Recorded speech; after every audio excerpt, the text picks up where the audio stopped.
Mhm. Hello everyone, glad to be back. Today is 12th of May. Now it's 9 o'clock in the evening Moscow time, and this is traditional hello everyone, Sunday live stream. Glad to be Sunday back. Live stream. Today is 12th of May. Better now it's 9 o'clock in the evening Moscow time with the programs here. And this is traditional. But anyways, thank you all for hello everyone, for participating Sunday in live stream. Glad to be Sunday live stream. Today is 12th of May. Now it's 9 o'clock in the evening Moscow time with the programs here. And this is traditional. But anyways, thank you all. Hello everyone, for participating Sunday live stream. Glad to be Sunday live stream. Okay, now sound supposed to be okay. And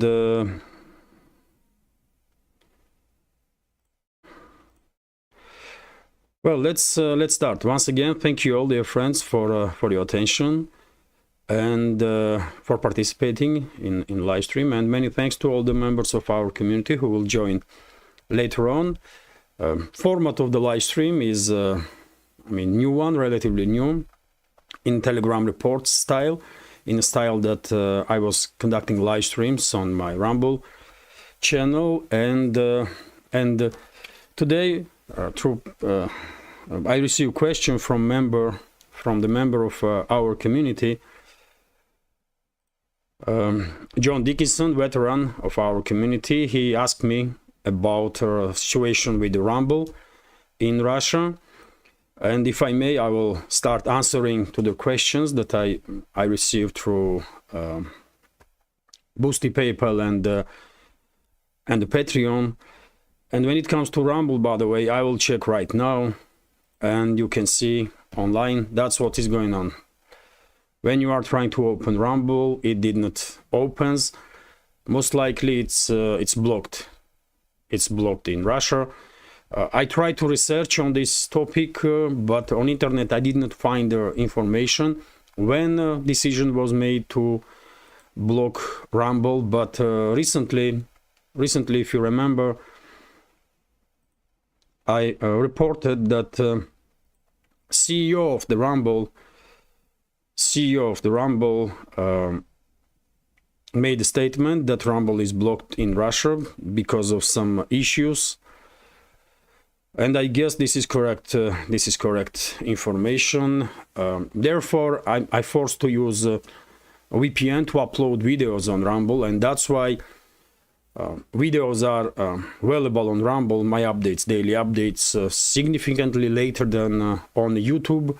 This is the only reason, and unfortunately, I'm unable to conduct live streams on Rumble. Because when you are using VPNs, speed of the internet is very slow, and there is no way I can do a live stream with such a speed on internet. Also, dear friends, I received a question from also member of our community, Al Peterson, on Patreon, and I will read, if I may, comment. Hi Levan, I'm wondering why Russia would consider talks with the CIA as you reported today. This morning, by the way, I reported that head of Russian Foreign Intelligence Service, Sergei Narishkin, I believe, did not rule out possibility that in near future there will be talks between him and the director of the CIA. And that's the question is coming from. Does Russia believe this, that US government can be trusted? I find that hard to believe. Does Russia believe it is time to treat liars and killers respectfully? It seems to me Russia will be legitimizing the activity of the US by opening communication with them. There are no sane, trustworthy people to speak with in the ruling class of the West at the moment. Why is Russia endangering itself in this way? I can understand question and skepticism. I definitely do. and I may have similar questions, but same time, when I was preparing program this morning, and when I chose that information to also report about, I remember Cuban Missile Crisis, and that story when basically two nuclear superpowers were on the edge of full-scale conflict, and only thanks to some backdoor lines of communication, it became possible to avoid this direct confrontation. And in that instance, secret services of two countries were involved to de-escalate situation, and therefore, of course, it is going to be difficult to trust anybody from whoever will represent Western ruling class nowadays. I mean, they lie so many times that it is going to be difficult to trust anything that comes from them. But same time, I think to stay on the safe side, it is necessary to maintain these backdoor communications on at least on the level of intelligence services, because if things go down that bad as it was during the Cuban Missile Crisis, at least us humanity will have a slight chance that these backdoor communications will allow sides to de-escalate. And also, by the way, it is necessary to maintain some lines of communication for some other reasons also. Let's say, for example, just recently there was incident in Syria when U.S. military convoy with some 6 Bradleys and number of military personnel was moving towards the direction of one of the settlements that is under responsibility of the Russian forces, their security in that area, and Russian forces blocked this U.S. convoy. And in this particular instance, it was possible to de-escalate, and eventually this U.S. military convoy turned around and went back to their base. This happened in Haseke province of the Syria, on the northern eastern part. Although, by the way, can you imagine that things went down differently?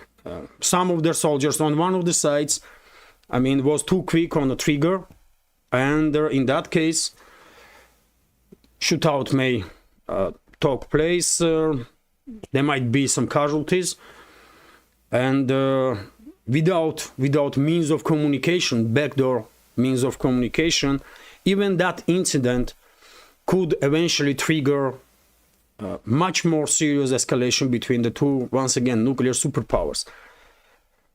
So therefore, I believe, even though it is difficult to trust Western ruling elites, Western ruling class, still it is necessary to maintain some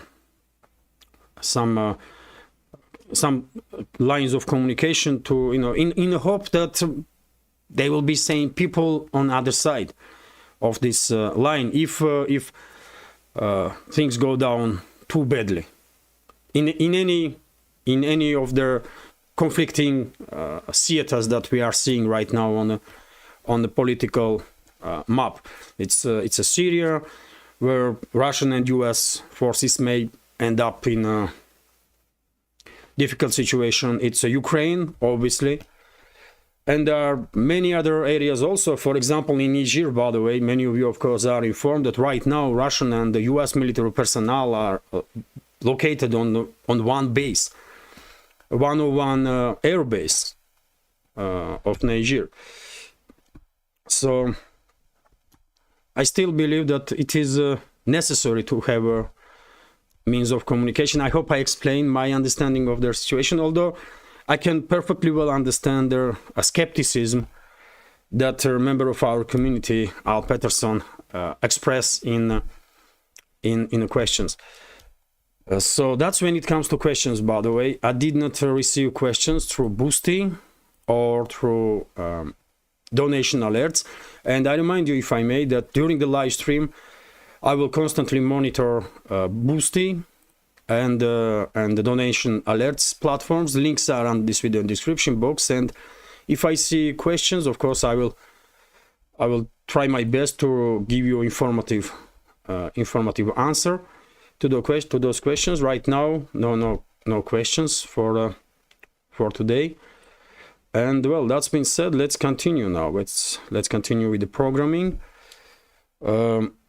Of course, many thanks to all the members of our community who supported my work this week through subscription on Patreon, through donations through PayPal and the Boosty. Very grateful.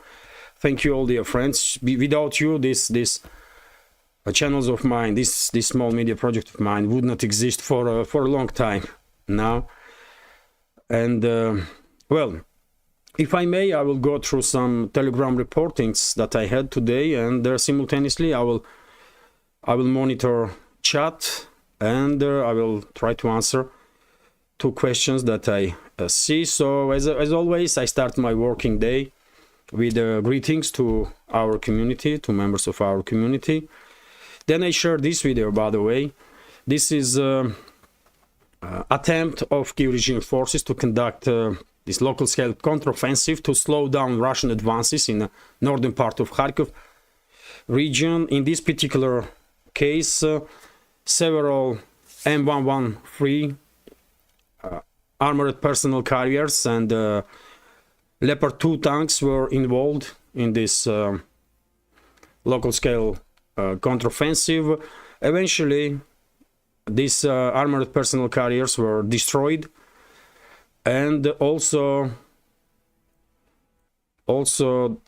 Leopard 2 tank get hit. Also, from this angle, it looks like a Leopard 2A4, but I mean they are all quite similar looking tanks, by the way. So it's not always easy if picture is not clear enough to identify tank, but it definitely Leopard 2, another one that was destroyed on the battlefield. As we all know, Russian forces are continue advance in northern part of Kharkiv region, and today Russian Defense Ministry, as I predicted in the morning's update,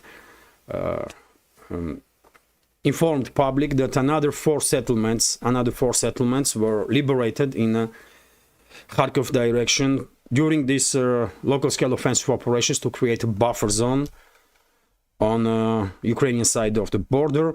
Also, this morning I shared this video, by the way, of destruction of yet another US-made M1A1 Abrams tank. This is I don't know, man, I lost count. Maybe 8th one, or maybe 9th one, I don't know really. And according to reports that I see, this tank was knocked out by Krasnopol guided shell, Russian artillery shell.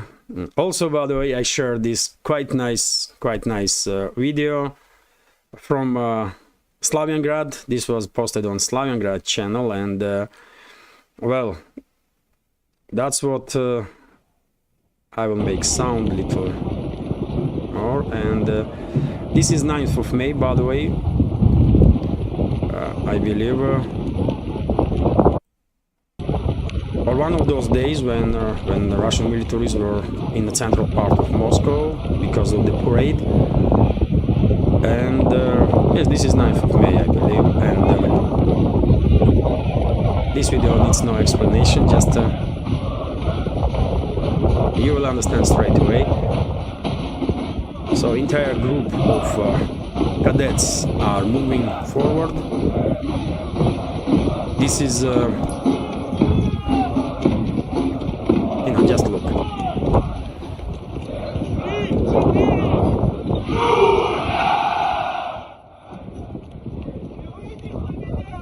Ух ты!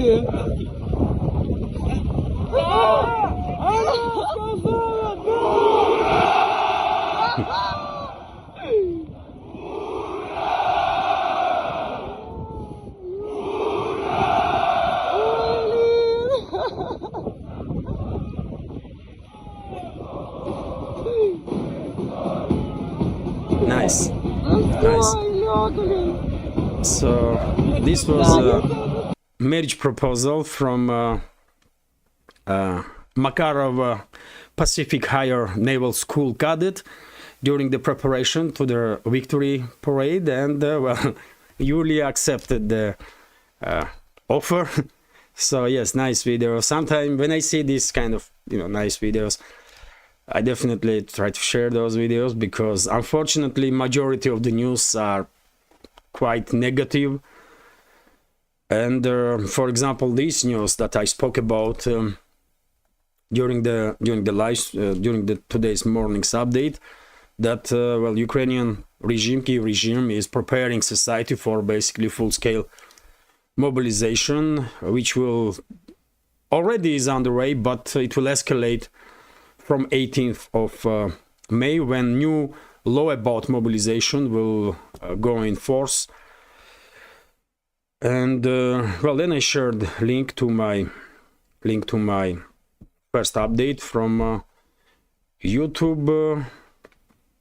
Also, by the way, unfortunately, there was a massive fire in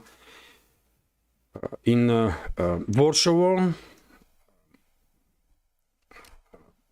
shopping mall caught fire, where some 1,400 shops were located. People were evacuated, and I didn't see any reports about casualties, but well, it was, as you can see, by the way, it was a massive fire. Unfortunately, this type of events occur, and well, it is unfortunate. Also, by the way, today in 1944, Crimea was liberated from Nazi Germany and occupying forces, and I share, of course, information about this also, reminder. And well, unfortunately today Kyiv regime once again targeted Belgorod civilian areas, residential areas of the Belgorod, and one missile struck this apartment building, and as you can see, destruction is very significant. Unfortunately, at this point, latest news is that nine people were killed there as a result of this terrorist attack from Kyiv regime. Clearly intended strike on residential areas. That's a response of Kyiv regime, by the way, on Russian success on the battlefield. They cannot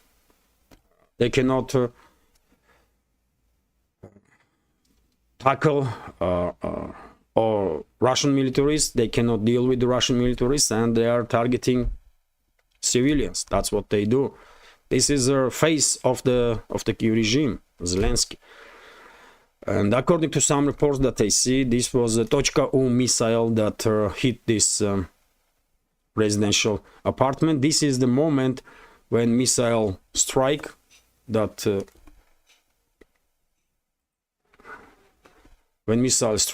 building. So, I mean, this section of the apartment collapsed basically straight away as a result of this strike.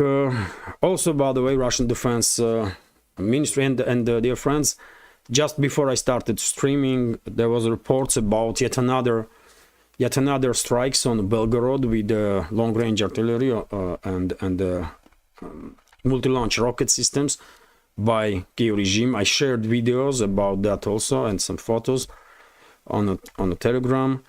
And this is, by the way, a reporting of the Russian Defense Ministry about strike on location of the temporary location of the Ukraine helicopters of the Kyiv regime. We can clearly see here destruction of several helicopters, and the Russian Defense Ministry made update today on this topic and said that Russian armed forces destroyed 4 Ukrainian Mi-24 helicopters and damaged 1 Mi-8 transport helicopter, and also, by the way, 1 Ukrainian MiG-29 fighter jet was also shut down. And then I shared the report itself of Russian Defense Ministry, today's report on progress of special military operation on line of contact. And now, before I continue, let me go through comment section.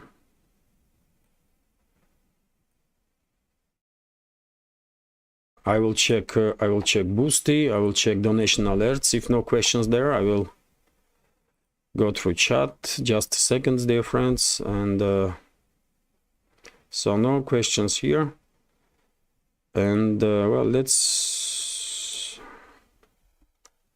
go through the chat. Once again, thank you all, dear friends, for your attention.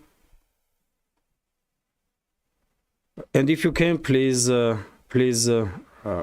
write capital Q before the question, or question itself in a capital letter, so that I can see question a little easier. Nidhesh Kumar is asking, who owns Rumble? I don't know. It's a US company, isn't it? But and it tries, according to what I know about Rumble, it does tries to be better platform, better platform than YouTube, with a less censorship. That's Rumble's approach, I believe. And Rumble is experiencing some difficulties in many countries, by the way. It's blocked in France. I was thinking that it's blocked in Australia also, but our members of our community from Australia did let me know that Rumble is operational in Australia. But in France, it definitely blocked. But I don't know who is the owner of that company.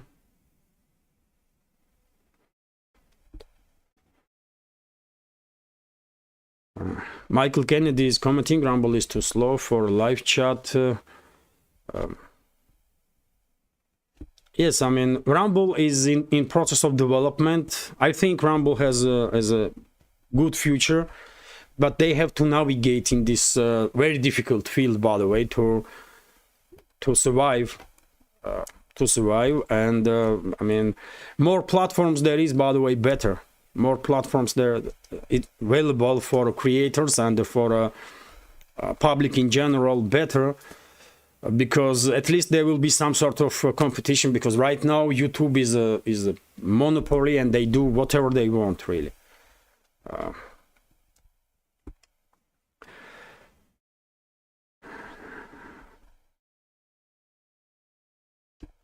Saturn is commenting, I don't understand why Russia banned Rumble. Rumble never censored Russian content. I don't understand also. I don't know what was the issue. I'm not even sure that it's Russia that blocked Rumble.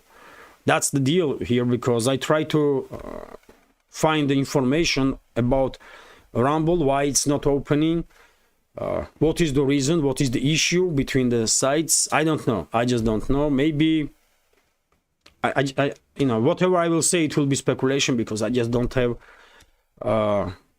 enough information and understanding of the situation around Rumble. YouTube is not blocked, so I don't really see a reason why should Rumble be blocked, especially because Rumble did not censor Russian media, by the way. RT is still operational on Rumble.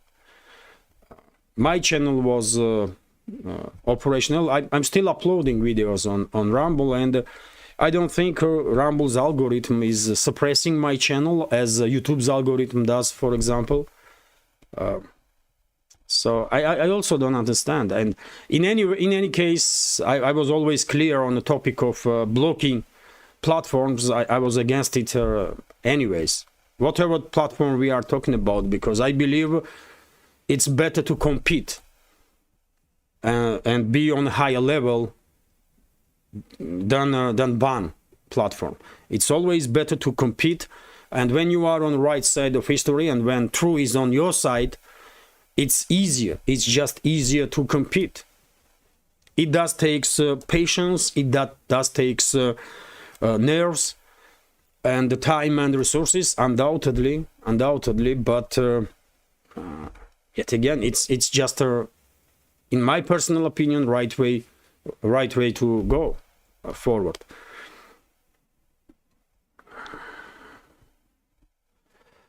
So MDA Morn QB asking, is Surovikin back in service? Surovikin was always in service, by the way. He was General Armageddon, isn't it? He was always in the service. He was just moved to Africa to oversee Russian military operations there, mainly in terms of supporting local governments to train their military forces and to combat terrorism. And rumors are that well, Surovikin may be back in the zone of special military operation, although I did not see any official statements on that matter. Relatively recently, there was some photographs of the Surovikin that appear on the internet, and he was clearly, if you see on the photos, it did look like these photos was made in somewhere in the desert area of one of the African nations. So most likely he is still in Africa, although who knows? Once again, in the media, in Russian independent channels on the Telegram, I did not see information about it, but he is still in service, by the way. He is a Russian general and serves his country.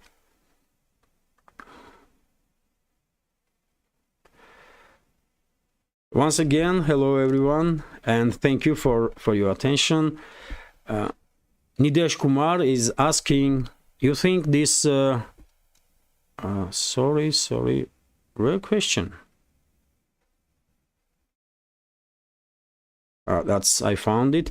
So Nidesh Kumar is asking, do you think this CIA backdoor communication is more regarding Israel and Palestine conflict? I don't see USA doing diplomacy for anyone else. Well, sides can discuss situation in the Middle East also between Israel and Palestine, but this backdoor communication, mainly in my personal understanding, because we are talking about just some lines of communication. We are not talking about some strategic relationships between the sides. It's just a opportunity to have a call with each other. If anything goes down badly somewhere in this world between the sides, they will have means of communication. So one may call another and say, you know what, that was an accident, or that was some unfortunate development, misunderstanding. Let's de-escalate. We don't want to go full-on war mode here. That's a main point, I guess, and that's why I think it's a good idea to have this backdoor means of communication, because, as I said, man, there are so many areas where things may go down extremely badly for sides, and simultaneously, by the way, as I mentioned in the morning's update, no matter how bad relationships between the countries are, I believe intelligence services, secret services, security forces basically should be in touch with each other because all those services have their own intelligence, isn't it? And if, for example, Russian intelligence and security services have information that some radicals, some extremist forces are planning to conduct some terrorist activity in US, I believe only right way will be to inform American colleagues about it, so that they will take measures to neutralize threats as much as possible.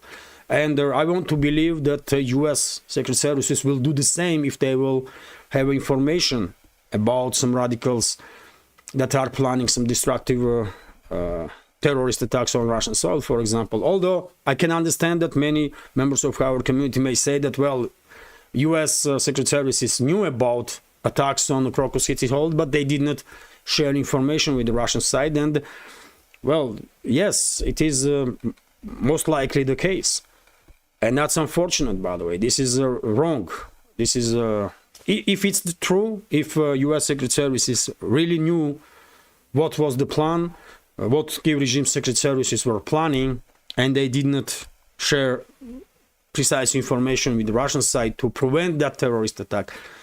That's very unfortunate, of course. That's very unfortunate. But still, in principle, I believe that it is necessary for countries to exchange opinion in security matters. To protect civilians, by the way. We are talking about protection of the civilians. No matter in which country and citizens of which state. In the West, in the East, in South. It doesn't matter. It's all about protection of the civilians. And also, as I said, by the way, to prevent possible extreme level of escalations between Moscow and Washington, because, I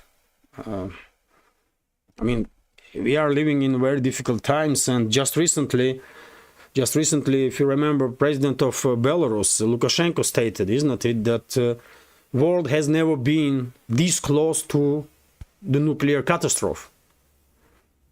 And Lukashenko is the president of Belarus. He is in communication with the Russian president, obviously.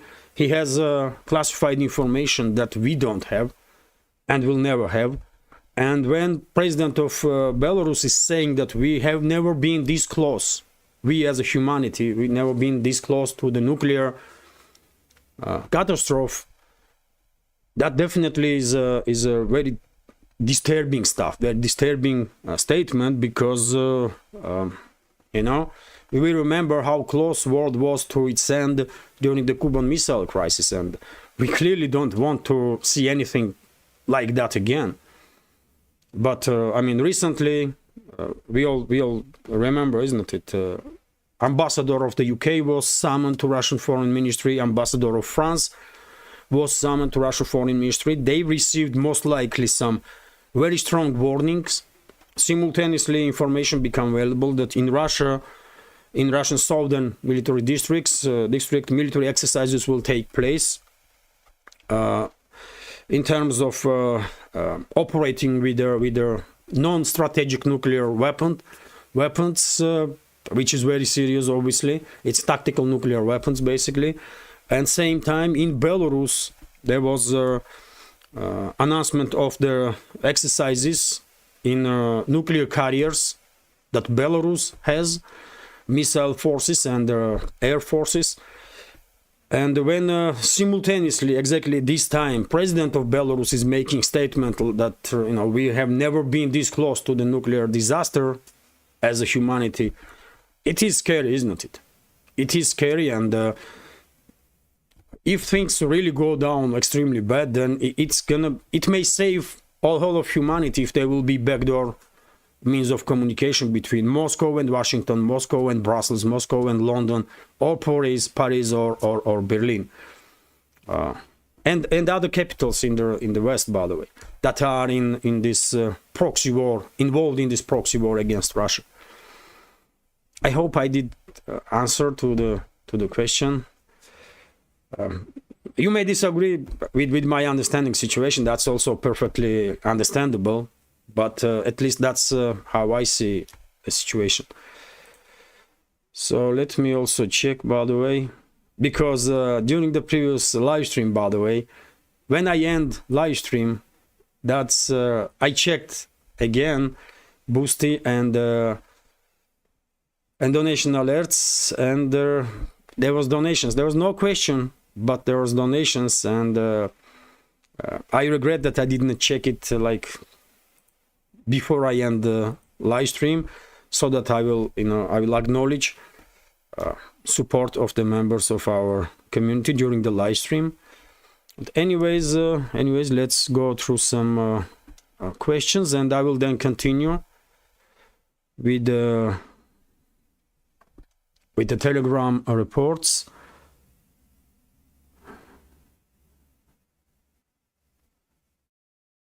Hal Peterson is commenting, Levan, thanks for the video of useless Western tanks on Patreon. We enjoyed it very much. Thank you for your comment.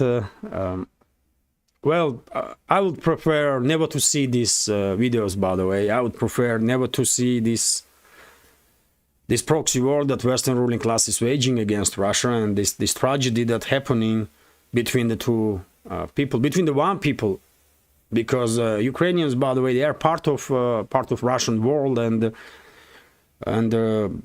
just look at the language that they are speaking, by the way, even on the battlefield. This is civil war, by the way, that unfortunately Western ruling class managed to provoke inside the Russian world, and I can only hope that this tragedy will end as soon as possible. I hope so, you know. But when it comes to Western military equipment, well, Leopard 2s are good tanks, by the way. Leopard 2s are. I have to be objective. Of course, I'm pro-Russian, and all Russian success it makes me happy, obviously. And same time, I have to be objective. I have to try my best, and therefore I was always make it clear that in my understanding, what I know about Western military equipment, at least some of them. I mean, Leopard 2s, by the way, especially Leopard 2A, A6, even Leopard 2A4 they are decent tanks, by the way. Even relatively old M1A1 Abrams tank.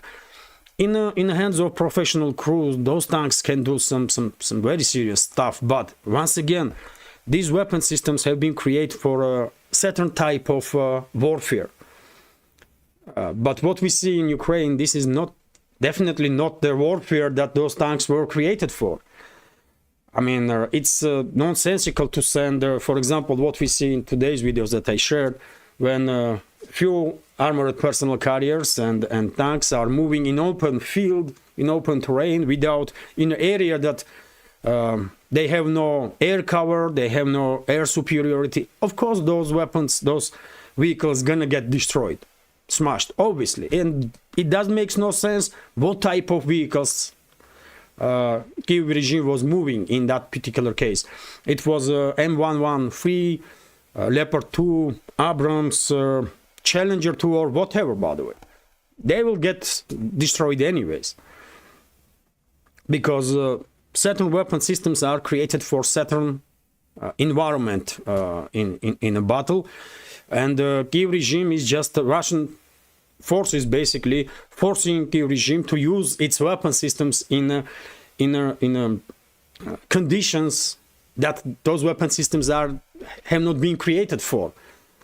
And that's why no matter how much weapons and what type of weapons Kiev regime is receiving from the NATO, Russian side is demolishing them. You know, and despite these claims in the Western media that this weapon system gonna be game changer and that weapon system gonna be game changer, in reality we all see that Russian forces are dealing with all those weapon systems quite effectively. You know, but those tanks, they are very capable tanks, by the way. Leopard 2s, Abrams tanks, Challenger 2s also. All the Challengers, I mean, they are little different. They have a different gun, by the way, different from Leopard and the Abrams.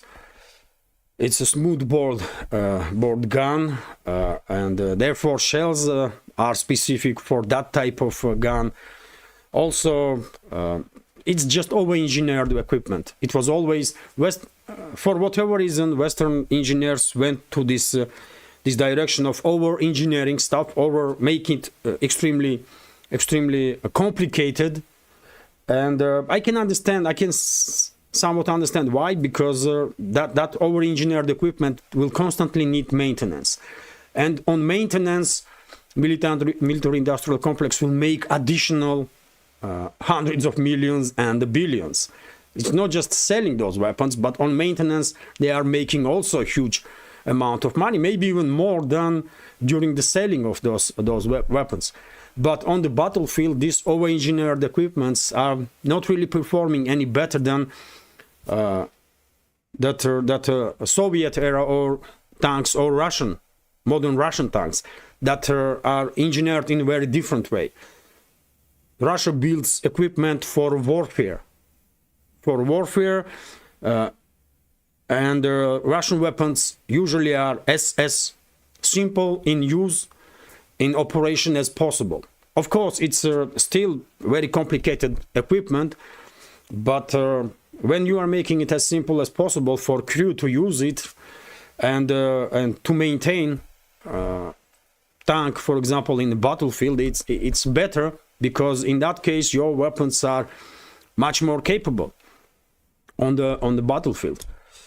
But anyways, by the way, it will be better if military experts will talk in details about this stuff. I'm not military expert. I'm just sharing my personal understanding of the situation. Seattle 41-2B is commenting, what if they had a joint barbecue on their airbase in Niger? Well, good idea, by the way. Unfortunately, relationships between the politicians of the Russia and US are on the lowest level since the Cold War, maybe even since the Cuban Missile Crisis. But that definitely don't mean that us ordinary citizens should have any negative feelings towards each other, and that goes for militaries also. Let's hope there will be no conflict between us. If there will be war, then that's a whole different story, but let's hope there will be no war. And in that sense, you know, it will be good if Russian soldiers and US soldiers will exchange opinion. Maybe they would not do barbecue. I don't think they're gonna be allowed to do so, but at least they will say hello to each other, and they will see humans in each other, and they will, you know, think that, you know what, if no politicians, if Western ruling class did not really, you know, escalate things this much, I mean, we should not really be in a opposite side of the barricades, because, I mean, for what, for God's sake, you know? So you know, that's why I am for backdoor communications, by the way, for example, and in this particular case, of course they're not gonna do barbecue together, but if they will exchange smiles and hello when they see each other, that's also good stuff.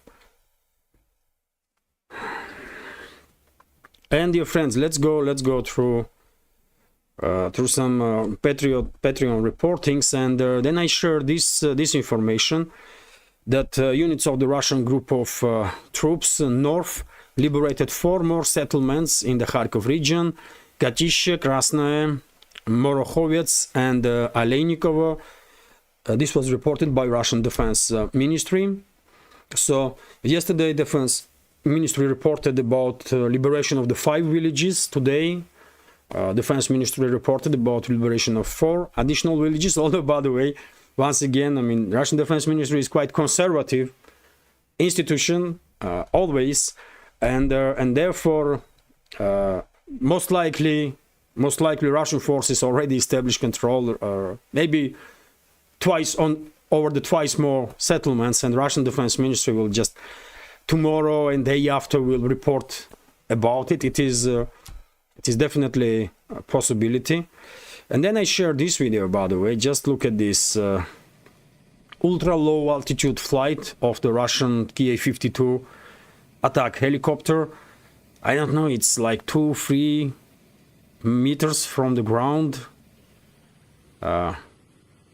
It's definitely less than 5, according to this video. 2-3 meters over the ground. Quite a risky move that demonstrates how capable Russian pilots are and how capable Russian helicopters are, really, because this is not a joke, man. On this high speed, on this low altitude, well, that's quite impressive, and I believe, dear friends, after this conflict will end, Ka-52s, they're gonna be demand on Ka-52s like on hotcakes. Ka-52s, also, by the way, on Russian drones, Lancet drones, and all the other type of drones that Russia is using, they're gonna be on high demand, undoubtedly. Other weapon systems also, but especially especially, of course, helicopters, aviation, and manned aviation and unmanned aviation, let's say this way. And then I shared, by the way, this information. If you remember, in the morning's update, I spoke about absence of defense lines, more or less prepared defense lines on the border between Russia and Ukraine, on part of Ukrainian side. And today, I shared from, this was DD Geopolitics, isn't it, channel? I shared this post that street fight has begun in Volchansk. This is one of the major settlements on a borderline areas of the Kharkiv region. Russian troops surrounded the city. Ukrainian armed forces commanders are reporting in their social media in Ukraine. There was virtually no first line of fortifications. Ukrainian militaries are claiming over the past 2 years they were supposed to be concrete fortifications there, 3 layers deep on the Ukrainian border, but there was not even one. Ukrainian armed forces fighters were complaining. In addition, it is reported that the 125th Territorial Defense Brigade fled from their positions, and it's not just 125th Territorial Defense Brigade, by the way. Many units are running away without fight, and one may understand why. They just don't want to die for Zelensky and his criminal associates, for criminal regime in Kiev and Western masters of that regime. It's just that obvious, and the significant number, majority of the military personnel in Ukraine have been forcefully mobilized. That's also big deal, isn't it? So yes, this morning in my update I noticed that there was no more or less capable defense lines built by Kiev regime in this buffer zone. I expressed my prediction that most likely significant number of the funds that was formally allocated to build defense lines have been stolen by high-ranking officials in Zelensky's office in Kiev regime, and I guess this is exactly the case. They just steal it, man. This is most corrupt country, one of the most corrupt countries in the world, and definitely most corrupt quasi-state, not even state, but quasi-state in Europe. Undoubtedly, and they just steal it, man, money. Probably they make some Photoshop of the pictures. They made some pictures in the Photoshop and Photoshop it of defense lines and send it to Brussels and to Washington and claim that, look at it. You give us more money. Look at what we are building there.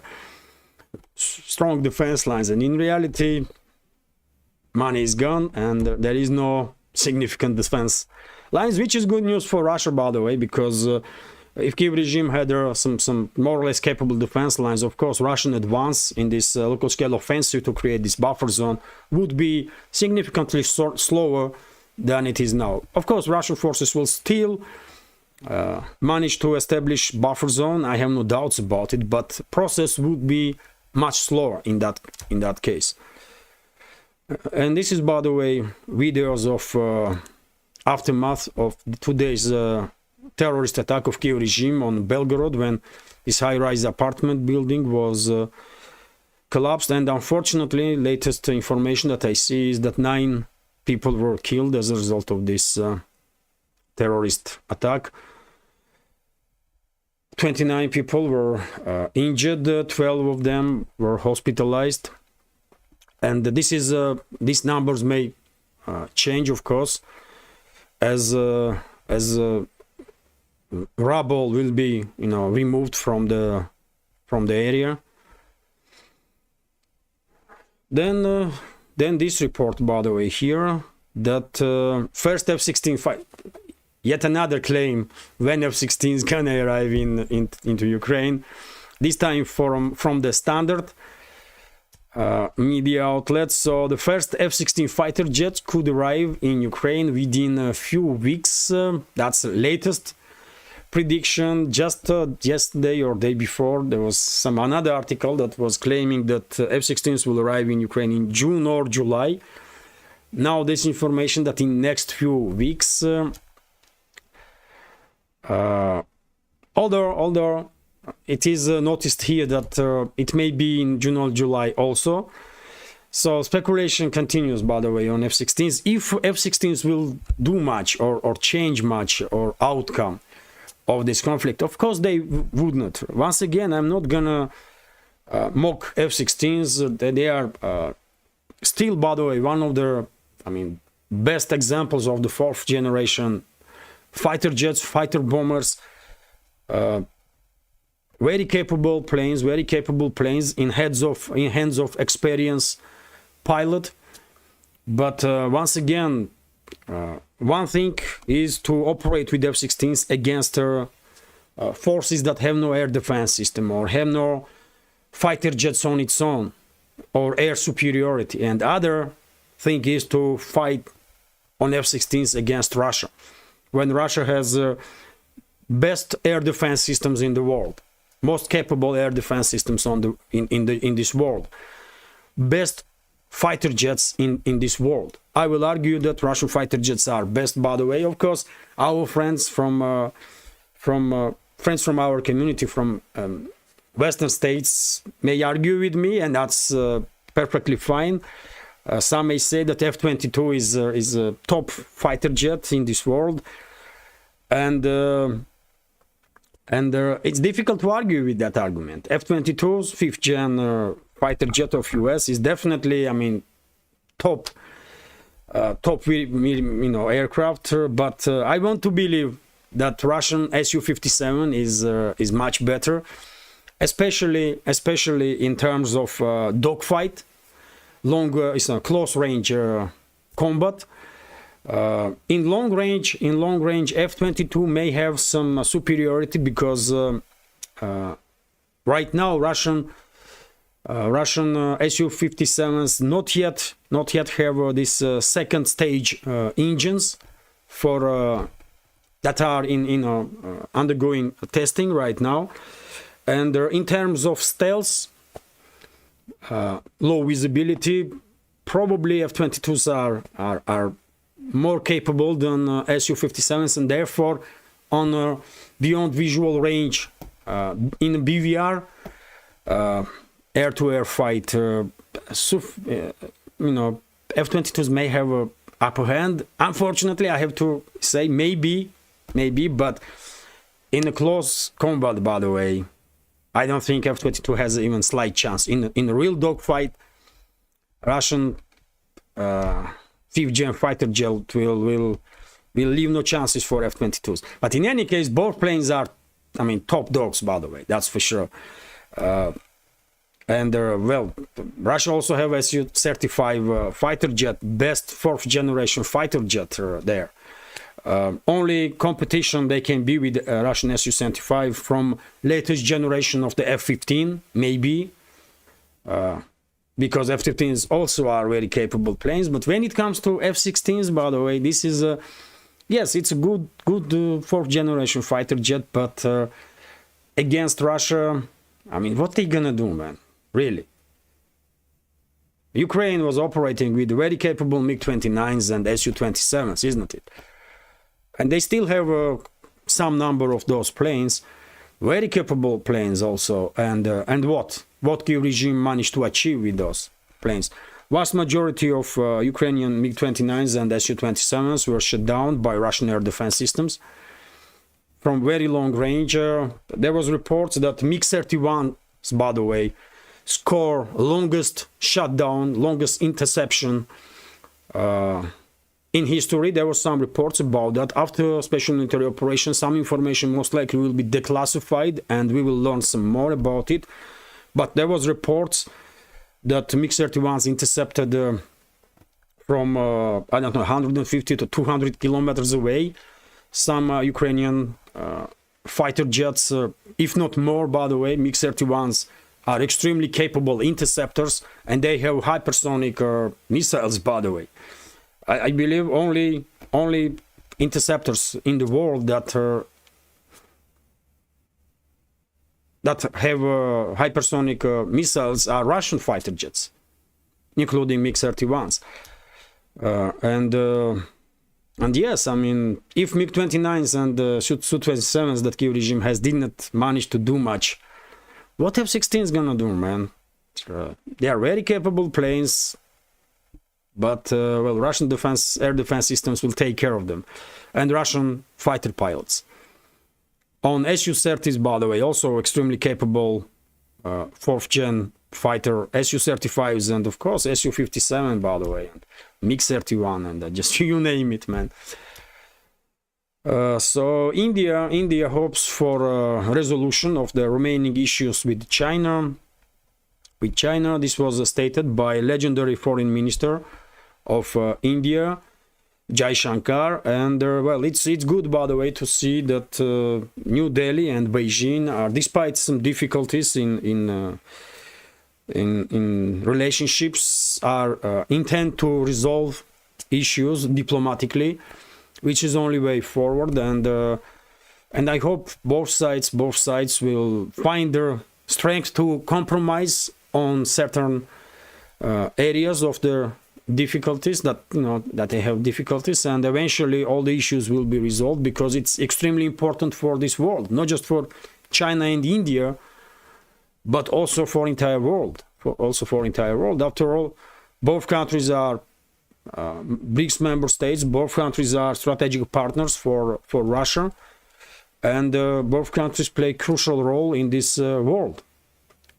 And this influence and importance of China and India will only continue to rise as time goes by, and therefore it's good to see that both sides intend to deal with the issues on the border, mainly with with diplomatic means, without further escalation. And Jai Shankar mentioned it in his speech here that diplomacy is very work that demands patience, which is true, by the way. I mean, you may want to achieve some progress immediately right now, but it's just not happening this way. It may take years and sometimes even decades to achieve some progress. But as long as you are determined to deal with the issues diplomatically, politically, that's all good.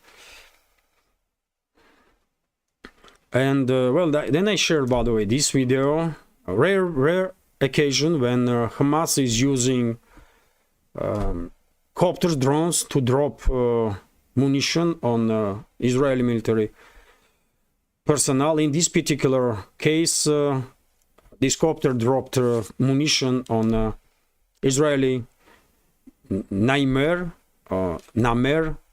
infantry fighting vehicle. And as you can see here, this bomblet strike on the definitely hit infantry fighting vehicle, but these are very heavily armored vehicles, by the way.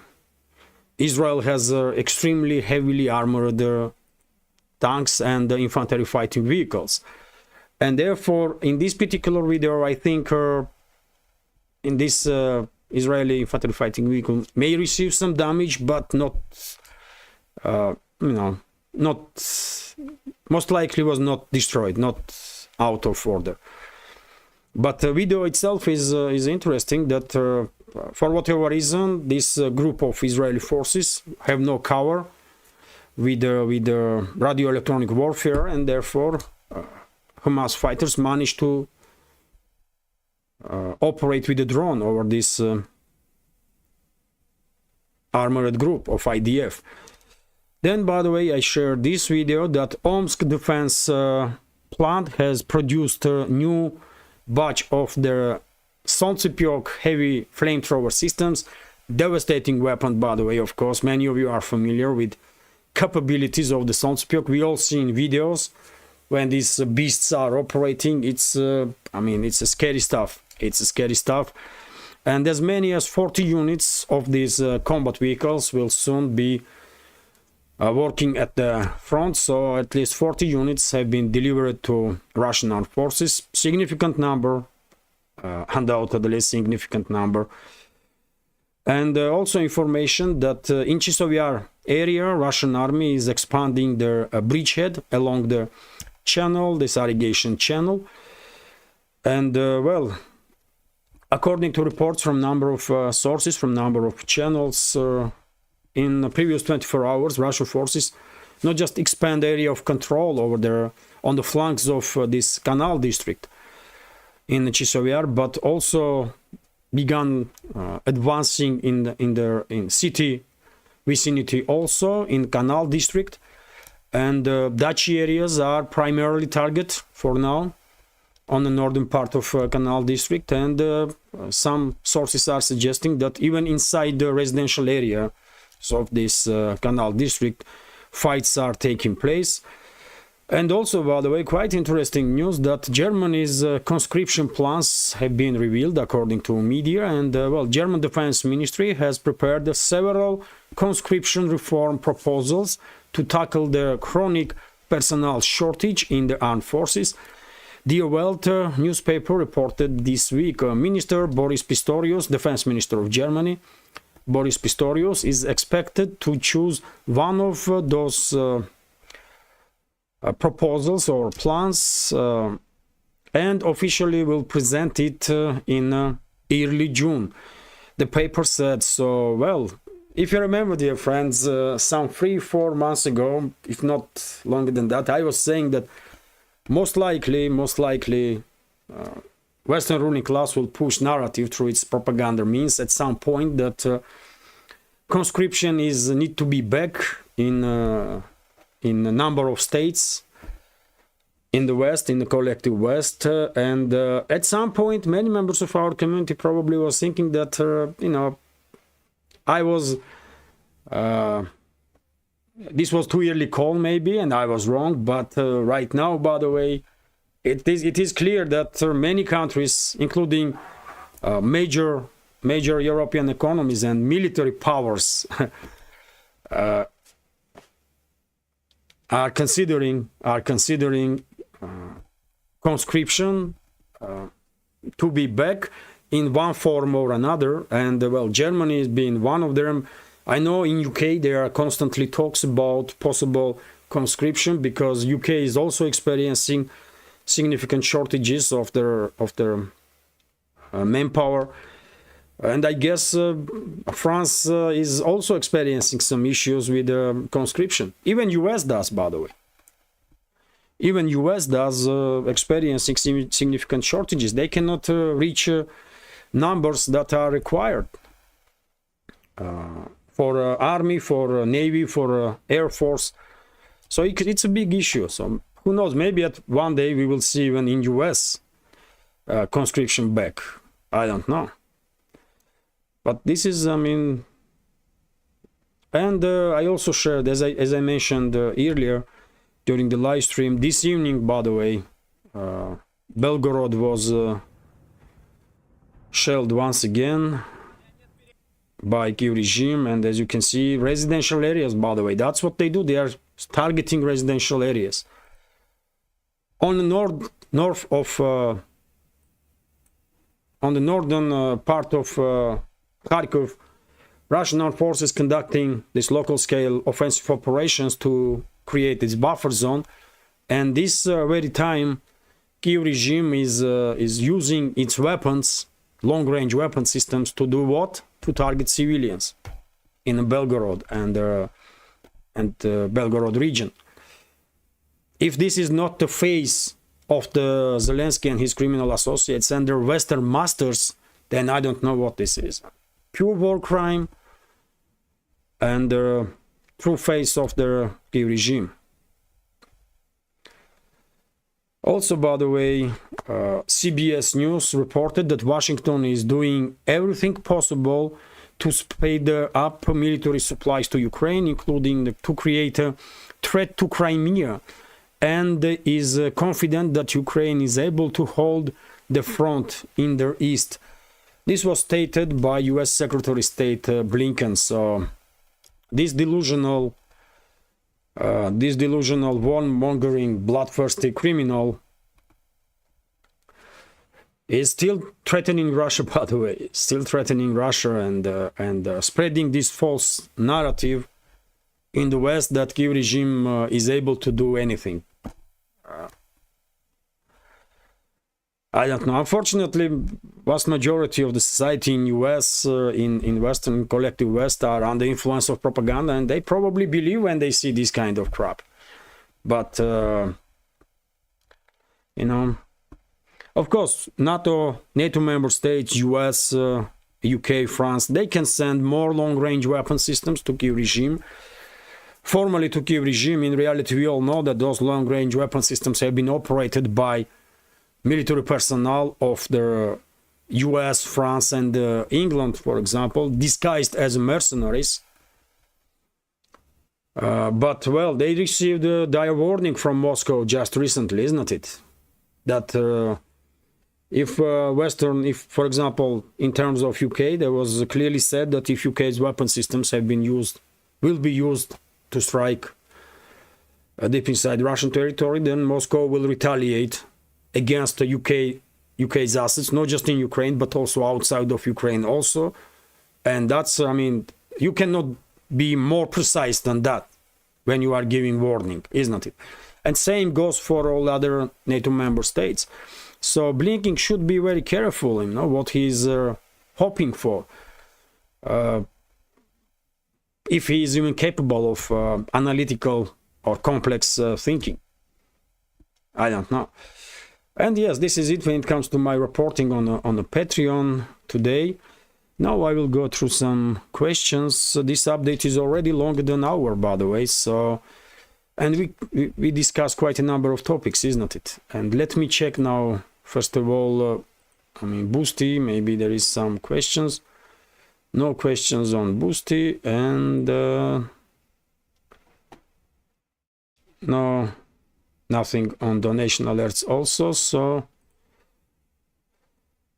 let's continue. And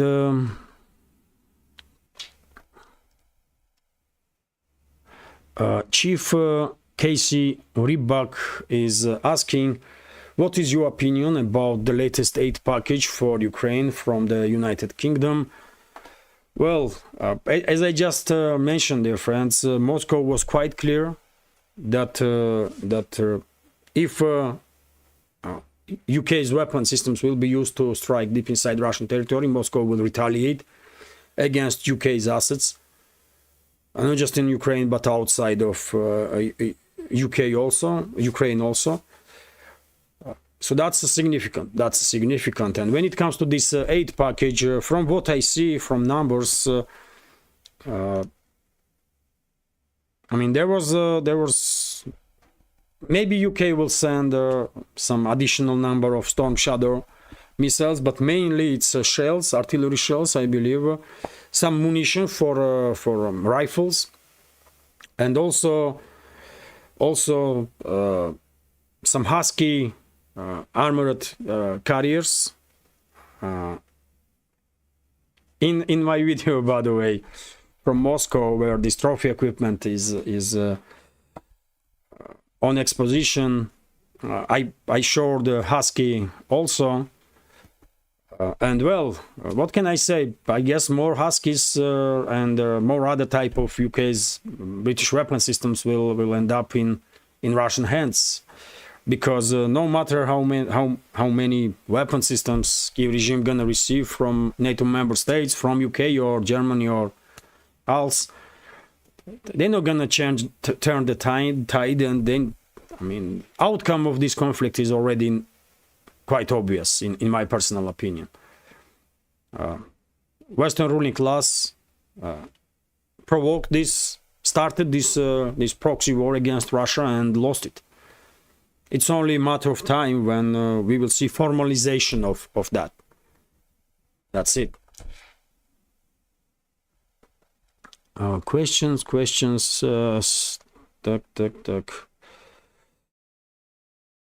Once again, dear friends, sorry if I miss your question, but that's why I'm mentioning Boosty and the PayPal and Patreon or donation alerts.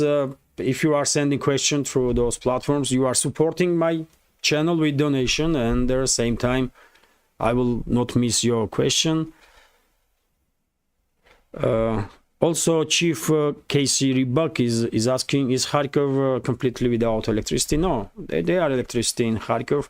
There are some shortages, and certain areas in Kharkiv probably are experiencing severe shortage in terms of electricity, but there are some parts that are receiving electricity. So there are some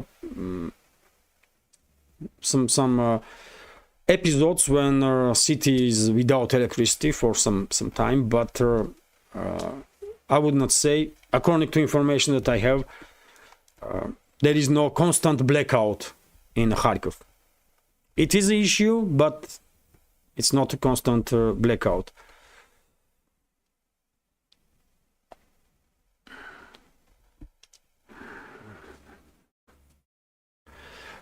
Jesus Aguilar is asking, if possible, can you share your family experience during World War II? Well, my grandfather was in military intelligence during the Second World War, and a few times I guess I spoke about these stories. He did not really like to talk about his experience during the World War. I can understand why. I could not understand that when I was a kid, but I definitely understand it now, because it's definitely unpleasant memories from battlefields.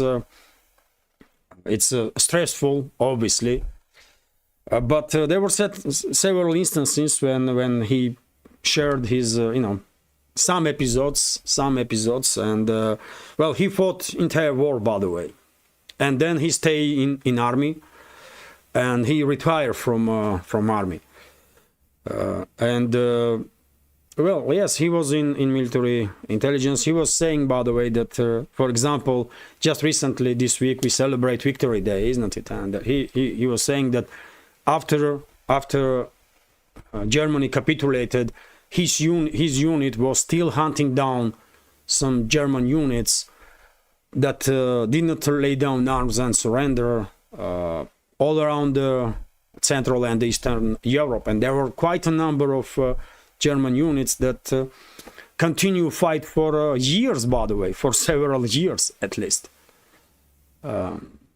So yes, that's one of the episodes that he was remembering. He was wounded 5 times, by the way, during the Second World War, and there was, as far as I know, there was order that if soldier or officer was wounded 3 times, then he should be demobilized. But my grandfather was every time was returning to his unit. And unfortunately, eventually, those winds, aftermath of those winds, of course, make his life shorter. He died relatively young.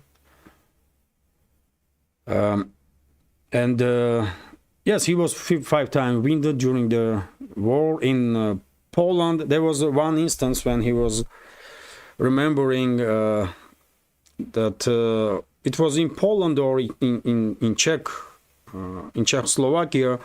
His unit was operating behind the enemy lines, conducting some information gathering operation, intelligence operation, and they end up in a gunfight, in a gunfight, close range gunfight. He was wounded during that gunfight, and managed to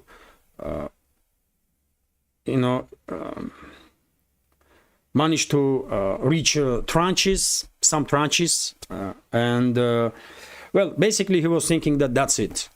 He is gonna, this is it for him.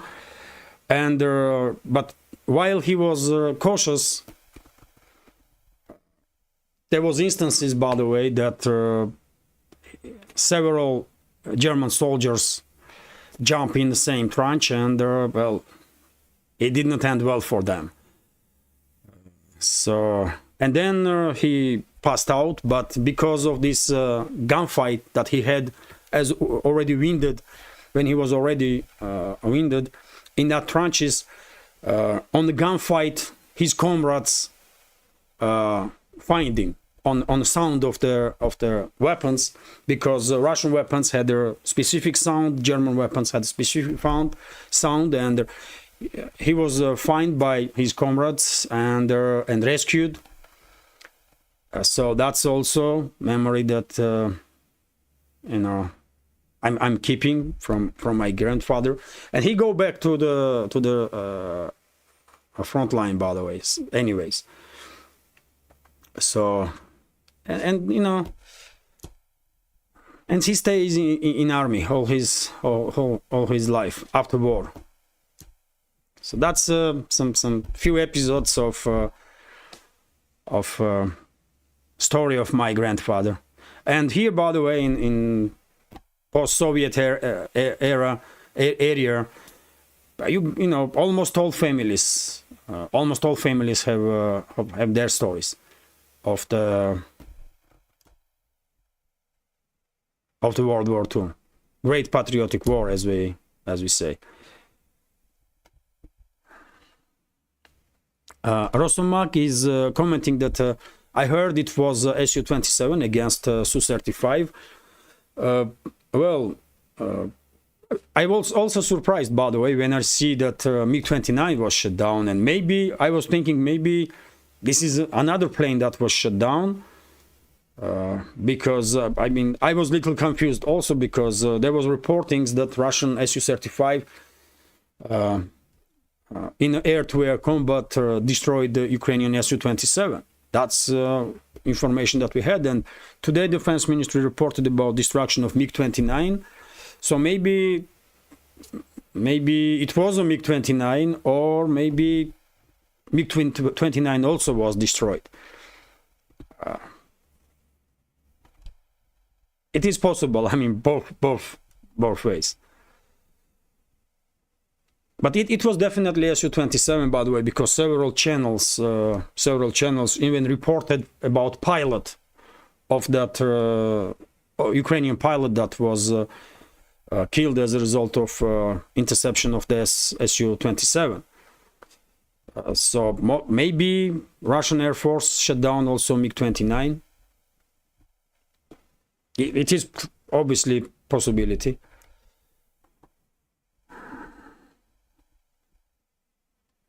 Michael Kennedy is commenting, Rumble so far is fiercely independent from anyone's government interference, and yes, that's a great thing about Rumble. I hope they will continue to fight for their independence. I mean, I would be quite upset if it will turn out that Russian government blocked the Rumble, because I truly don't understand why. But maybe there are some other issues. I mean, we just don't have enough information about it. Maybe there was some some business dealings between Rumble and some Russian companies, and they had some issues between each other, and that's why Rumble is not available right now in Russia, because last year there was also some period that Rumble was kind of blocked. Russian internet providers would not open Rumble. Maybe Russian internet providers have some issues with Rumble. That's also a possibility, by the way. You know, because last year there was a period when Russian internet providers will not open Rumble. Only through VPN I was able to open it, and then I don't know what happened, that Rumble became operational again through Russian internet providers, and that's why I started making live streams, because it was possible. And now, unfortunately, Rumble is experiencing same story. But I don't know what is going on. Maybe it's some kind of business dealings that influencing this stuff, because I really don't understand why would Moscow Russian government will block Rumble. I mean, I just don't see reason for this. You know, maybe I don't understand something. I don't know, man. I just don't know. So I agree with you, Michael. Absolutely.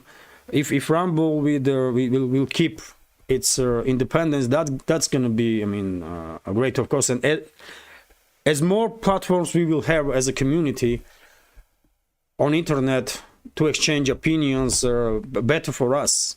You know, more competition is better. So I guess this is it, dear friends. I guess this is it. Let me once again check, because as I said during the previous live stream on it was Tuesday, isn't it, this week? I just ended live stream and then checked Boosty and donation alerts, and there was a donations on Boosty. No questions, but there was donations, and I regret that I didn't check those platforms before I end live stream. You know, because, you know, if I receive donation now, I will of course acknowledge it, and I will at least say thank you in real time. Unfortunately, from Boosty, it's not possible, almost never possible, to write back to thank a member of our community for support. When I had a page on Buy Me Coffee, I was reacting on every single donation and expressing my gratitude for to members of our community for support. But unfortunately, I'm no longer have a page on. I no longer have a page on Buy Me Coffee. They canceled me just because I'm Russian resident, citizen of Russia. That was their explanation, and I share on my Patreon with my Patreon community that letter that I received from Buy Me Coffee. When they clearly are saying that they suspending, they are giving me time to and choice to, you know, to shut down my page. Otherwise, they will do it because of my residence in Russia, because of my Russian citizenship. William Slattery is commenting that RT is still available on Rumble. Yes, that's true, by the way. RT is still available on Rumble, and that's why I'm saying I don't understand why would Russian government block Rumble. Most likely there is probably some other issues. Maybe some business dealings between Russian and companies and Rumble, or maybe something else even. I just don't know. So once again, dear friends, thank you all for your attention. Many thanks to all the members of our community who will watch this live stream in a recording later on. Thank you for your questions, for your comments, for your attention. Have a great day, and take care. Bye for now.